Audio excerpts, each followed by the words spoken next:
My father crushed my dreams to protect his golden child and refused to pay for my education, but later, I got my sweet revenge. I'm a 32-year-old guy, and my younger brother is 28.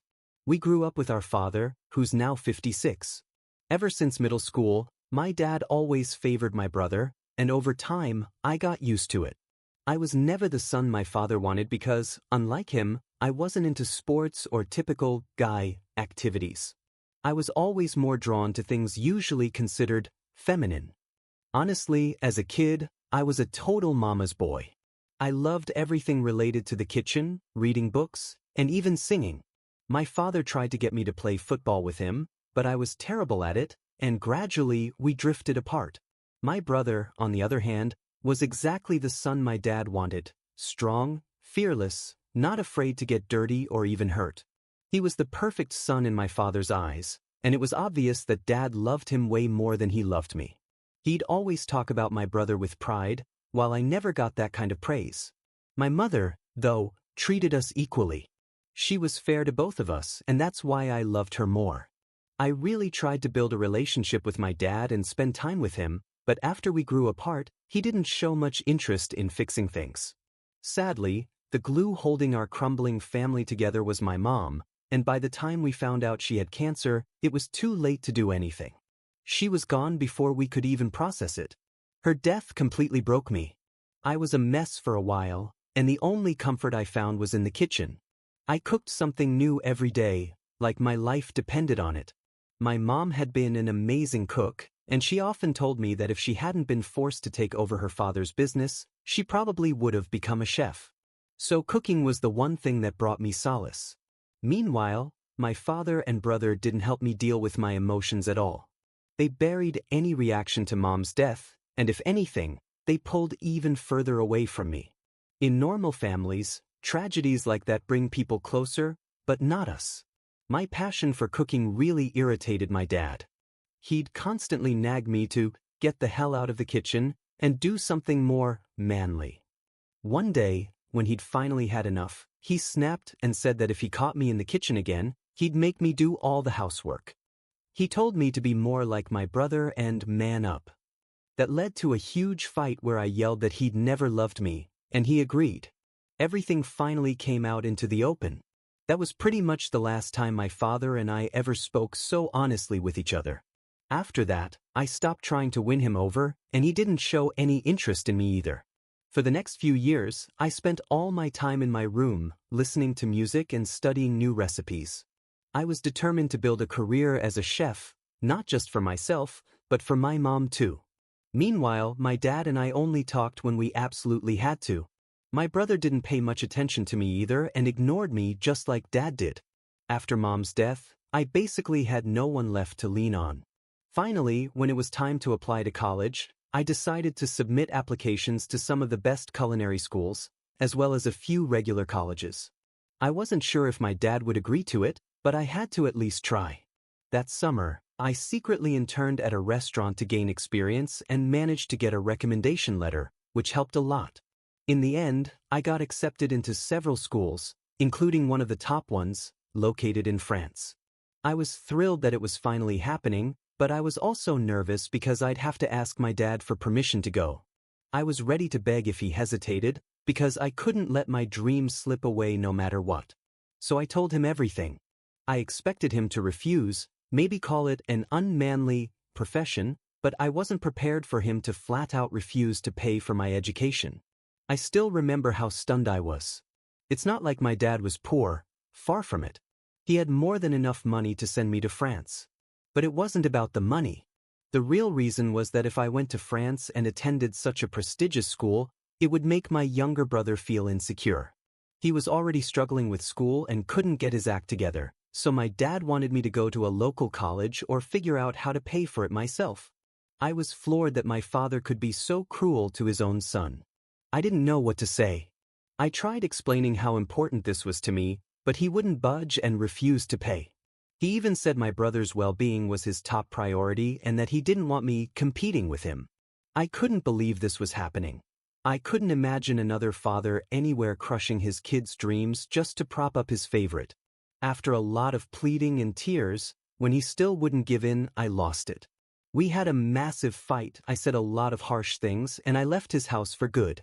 I moved in with my aunt, my mom's older sister. The only reason I hadn't left sooner was because I found comfort in the house where I'd grown up with Mom, and I didn't want to switch schools, which I'd have had to do if I'd moved to my aunt's place earlier since she lived far from my high school. I told her everything, how my dad had flat out refused to pay for my education and how I needed her help. It felt awful asking her for such a huge amount of money because she wasn't as well off as my dad, but she assured me she'd cover my expenses. Somehow, she worked things out with her friends, and together they helped send me to the culinary school of my dreams. I'll always be grateful to her for that. When I got there, I worked part-time jobs and tried to make the most of every moment to justify the money spent on me. I worked incredibly hard and slowly climbed my way up. By the time I graduated, I was one of the most talented chefs in my school, and I found a job just a few months after finishing. I landed a position at a highly prestigious French restaurant and sent half my salary back to my aunt to gradually repay her. I was lucky I didn't have to take out a student loan, otherwise, I might never have been able to pay it off. I worked in France for a few years, and once I'd saved enough money to start my own restaurant, I returned home to the US. For the next few years, I worked as a chef at another restaurant while pushing toward my goal of opening my own place. Everything was finalized a few weeks ago, and I finally opened the restaurant I'd been working toward for so long. 2 friends I'd met in France joined me in the business as co-owners, so I was thrilled when they let me choose the name. Since we were all from the same state, we agreed to open our place in a city I picked. I decided to name the restaurant after my mother, which turned out to be a fortunate choice because she had a beautiful, rare name that stood out in our town. Everything finally fell into place. A few days ago, we held a small pre-opening party for a select group of guests. Of course, I invited my aunt and a few of her friends who had also helped pay for my education. I also invited a couple of high school buddies, but that was it. I didn't invite my father or brother, for obvious reasons. Even if I'd wanted to, I couldn't have. They hadn't spoken to me since I left home, and they'd never tried to reach out. I think it was for the best for everyone. But I should have known they'd show up anyway to claim a piece of my success, and that's exactly what happened. They arrived at the party an hour before it started. Security didn't stop them because we shared the same last name, and they claimed they were there to surprise me. At least that part was true. I was definitely surprised when I saw them.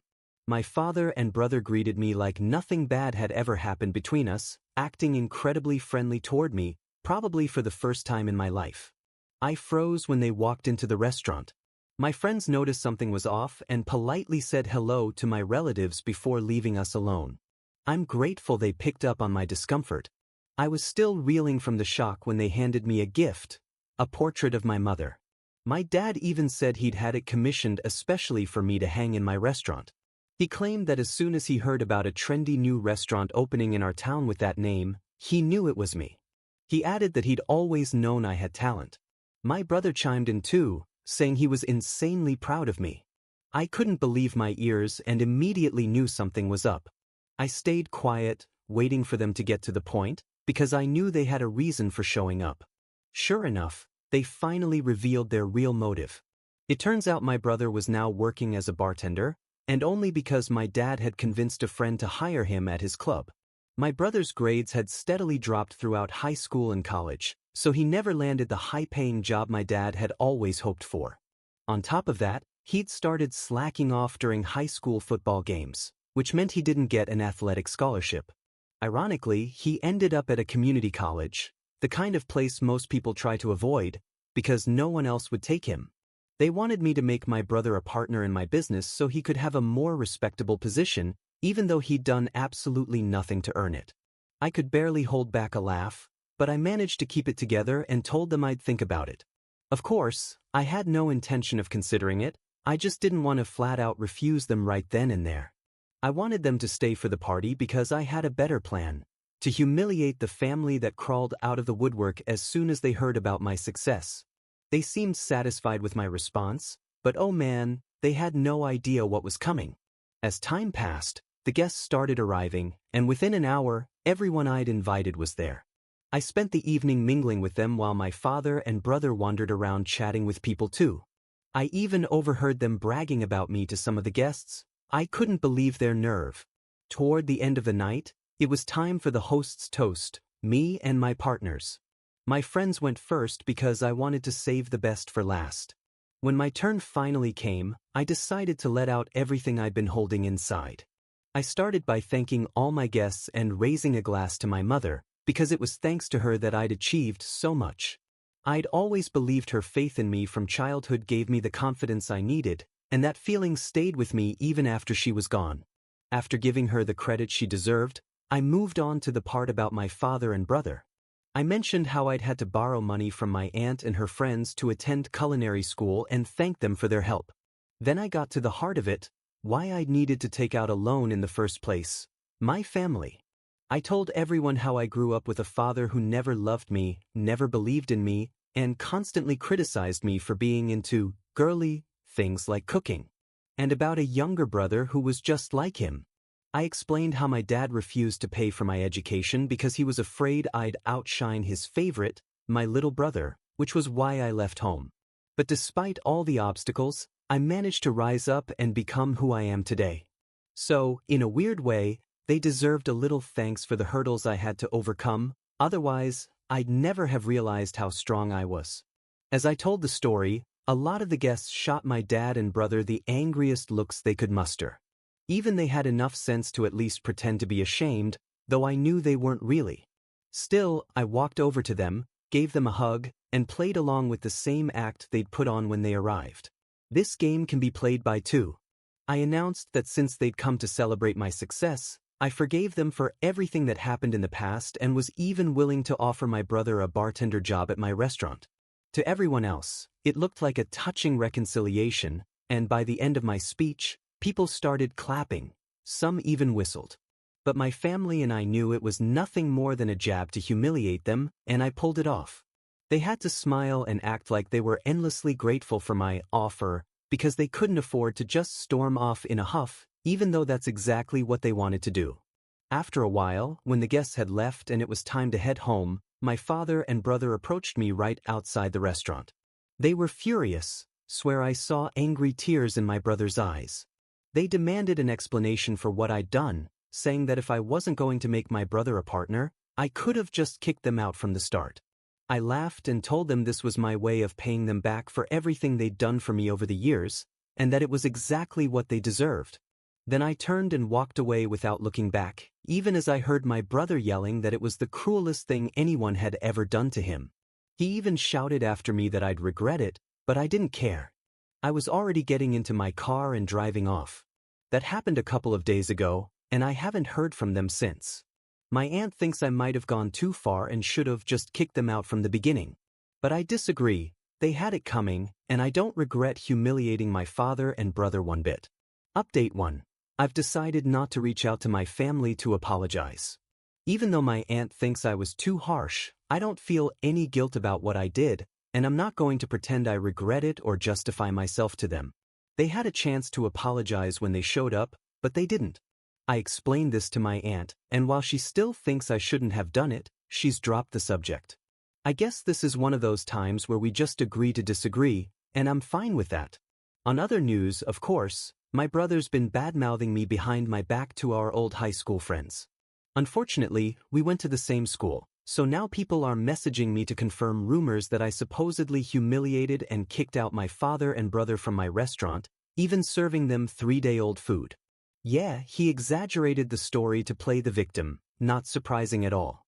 Normally, I wouldn't care about petty gossip, but I don't want potential customers taking it seriously. So I texted my brother that if he doesn't stop spreading lies about me and my restaurant, I'll make sure he loses the job he has now.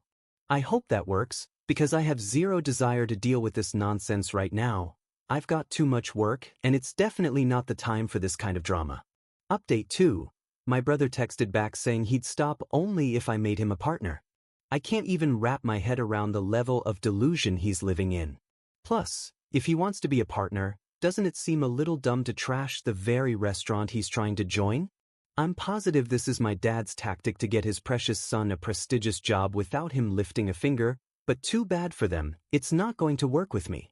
I told my brother that if he doesn't stop, he'll be dealing with my lawyers, and he's in no position to make demands. The only reason I haven't taken action yet is that I don't want to get dragged into unnecessary drama. But if he tries anything else after this, I'll absolutely take him down, and he should take this as his final warning. I really hope he listens for his own sake. Update 3. So, guys, it's been about a month since my last update. I've been super busy, which is why I couldn't share what happened next right away. My brother did stop bad-mouthing me behind my back, but they still desperately tried to latch onto my success.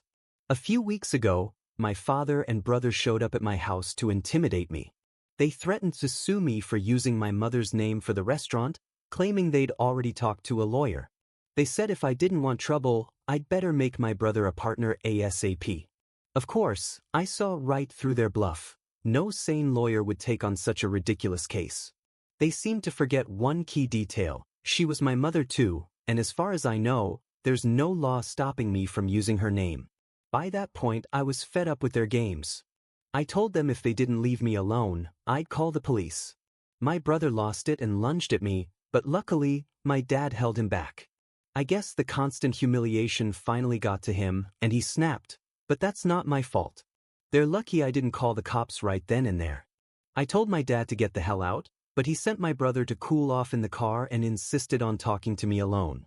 Once my brother was gone, my dad tried to manipulate me, saying that if my mother knew what I was doing to them, she'd be so disappointed, so I should bury the hatchet. That's when I told him to leave me alone because even I have my limits. He doesn't get to use my mom to guilt-trip me into giving him what he wants. That's just low. Honestly, we're way past the point of talking about reconciliation. Not once during all this time have either of them even tried to apologize to me, so I really don't get why they expected me to forgive them without so much as an, "I'm sorry."